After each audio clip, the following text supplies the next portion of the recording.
Hello viewers, at the English desk of ETV Bharat there's a lot of thing that is going on since morning. We have come across several people who are working extensively in order to give you a good outcome of the election process and at the same time the election results, which is slated to be declared on December 11. Now here we are discussing the several pros and cons and all the procedures that are being followed now. So we will quickly have a look at what Rajasthan, which is up for the 15th assembly election, is going through. Well, Rajasthan, which has 200 assembly constituencies, will undergo election in 199 seats. The reason being, one seat is commandated because of the demise of one of the leaders in that particular seat. Now, the major parties that are contesting for the Rajasthan election appears to be the BJP, the Congress, the RLD, the BSP, Bharat Vahini party. Now, with a population of over 5 crore 74 lakh and with a youth-centric population with ranges in the age group of 18 to 40, which is of 2.5 crore. Now, this appears to be a condition where the youths can play a very decisive role in shaping and deciding on who will win the elections and who will be there in the chair of the chief minister in Rajasthan. Now, quickly we'll move to what our colleagues who have been following extensively the Rajasthan elections are up to.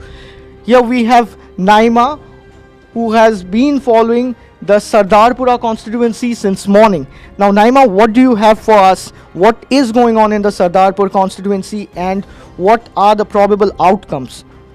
See, Sardarpura constituency is very important this time because Ashok Gehlot is a former chief minister contesting from there and it's his 5th time. It's also interesting because this time BJP has reposed its trust on a losing candidate. So let's see who wins, but according to Ashok Gehlot, this time Congress will only win the elections. Okay, so I just got to know that you were following some other constituency at the same time as well. So what is the other constituency that you are following and what about the probable outcomes that you expect out of that particular constituency and who is contesting and what is the vote share and who might play a decisive role in that particular constituency in order to make sure that their party wins? The other constituency I was following is Sardarpura. Gold medalist, Commonwealth gold medalist Krishna Punya. She is contesting from there on Congress ticket. She's a very prominent figure. Actually, Congress wanted to use her as a star campaigner, but she only insisted on ticket. So let's see. And it's actually going to be difficult for her because on the other side is a sitting MLA. He's from BSP. So let's see what happens. Although it seems as Krishna Punya is a prominent figure, so she may win. So that was an overview of two crucial constituencies of Rajasthan. There are two more constituencies which we are going to talk about. One is Tonk, which appears to be the hotbed of Rajasthan elections because we see that Sachin Pilot is one who is all geared up and decked up to compete the election from that particular constituency. So let's see what Tonk has for us. Well, Tonk town is the eastern Rajasthan's most important in the upcoming elections. The thing about that place is what is the game-changing thing about Tonk's constituency is the thriving Muslim and Gujjar populations. Out of the entire voters in that Tonk constituency, approximately 20 lakhs, 20% of them are Muslims and 17% are STACs. Also, Gujjar stands like almost 14%. In that state, not only is the state's Congress chief Sachin Pilot contesting from this place, the BJP's only Muslim candidate in the state, Yunus Khan, has also fielded from this constituency. So this is something that makes it a game-changing constituency. Okay, so that was all about Tonk. And Shivangi, is there some other constituency that you are following? So Jalrapatra is the constituency from where the current Chief Minister of the state, Vasundhara Raje Scindia, will be contesting elections this year. So let's quickly have a word from Shivangi. So in Jalrapatan, the Rajasthan Chief Minister Vasundhara Raje Scindia is seeking re-election for the State Assembly against Congress candidate Manvendra Singh. Manvendra Singh is the son of the senior BJP leader and former Union Minister Jaswant Singh. He has been fielded against Rajay from Jalrapatan and is apparent to woo the Rajput community. That is the key vote of the BJP in the state.